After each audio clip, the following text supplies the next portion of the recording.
তো কাকা এখানে জাল ফালায় কি মাছ ধরবেন? আমরা এখানে টুল ফলাইছি। আল্লাহ দিলে বিভিন্ন জাতের মাছ আছে, ইলিশ মাছ আছে, কিস্তি মাছ বেশি আছে। গ্রাম বৈকুণ্ঠপুর। তো আপনি কি ওনার সাথেই কাজ করেন? জি, আমরা দুজন একসাথে কাজ করি। তো কত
আসসালামু আলাইকুম কাকা। ওয়ালাইকুম সালাম।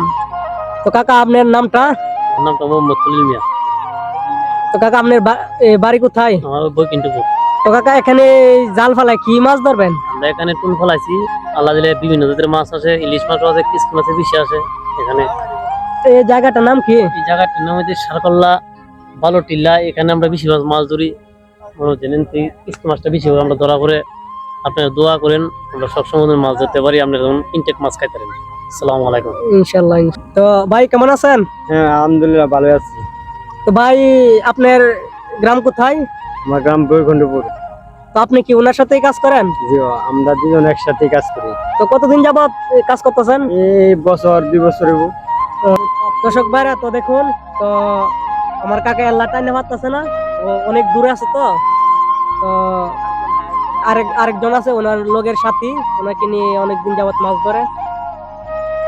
দেখুন তো তারা জাল টেনে টেনে আনতেছে। তো আজকে আপনাদেরকে দেখাবো।